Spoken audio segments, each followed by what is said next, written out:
So, if you're actually have spent the day, I don't know, maybe working and not paying attention to Michigan football news for the last couple days, don't blink because the commitments and the crystal ball predictions are coming fast and furious here, John.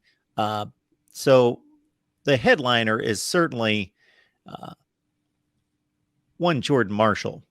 So the Hmm. running back out of Cincinnati Moeller, uh, who has been highly touted, of course, he's a top 10 running back in the nation, depending on your Hmm. service. He's right in that range, and he is officially committed to Michigan after offers from all over the nation and certainly in the Big Ten and Ohio State included. So Hmm. Michigan lands a third commit for the 2024 class out of Ohio. They had tabbed a interior offensive lineman and a defensive lineman earlier in the recruiting cycle, and now they get Mr. Marshall.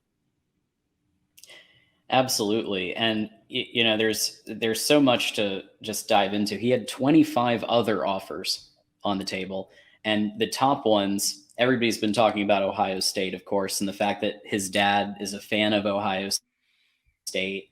But he also had offers from Tennessee, who's they're no slouch either. Wisconsin, and we know that Fickle has been working it hard. So getting the number 7 running back in the entire class, literally the only thing I could say is that at 185 pounds, in Michigan's offense, they might have him bulk up a little bit, depending on where Mike Hart and Sharon Moore are actually looking to place him. But I think this is fantastic news, and it just kind of shows that Michigan is making inroads into Ohio now, and this is a prospect. I mean, I've been hearing all day, and I've been working too, but I've also been hearing. I've been trying to follow this too, and I've been hearing, oh well, these are the leftovers, or these are the people that we didn't. No, no, no. Ohio State wanted this guy. Let's just be very clear about that. When you have a 4-star running back at this caliber, and especially with some of this, Ohio State is a fantastic wide receiver and pass game program, but the run game, has had spotty moments at times. I think it's safe to say that they wanted this guy, and that's why they offered him. Well, yeah, I can't disagree with any of that, except for I'm going to jump on the tail end of that. I Sure. would say yes. Michigan's more committed to running the football.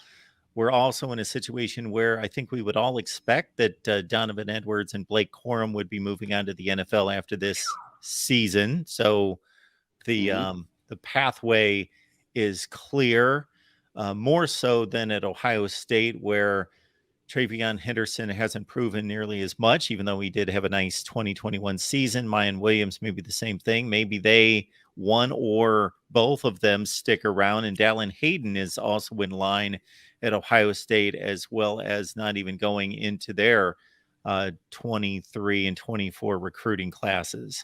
So I think there's a pathway there. Now, in terms of Michigan running the ball better than Ohio State or having a better running game, I think that's certainly the case right this second. I think Yeah. that's a little more offensive line driven, but I would say Ohio State's had a better running game and running back situation, and that may not be relevant right this second, but in, let's say, the more recent history of the last 10 years or so, certainly turned out star running back after star running back. But as it currently stands, yes, you would have to think that the Michigan's commitment to the running game and the absence, most likely, of those two stars makes it an attractive location.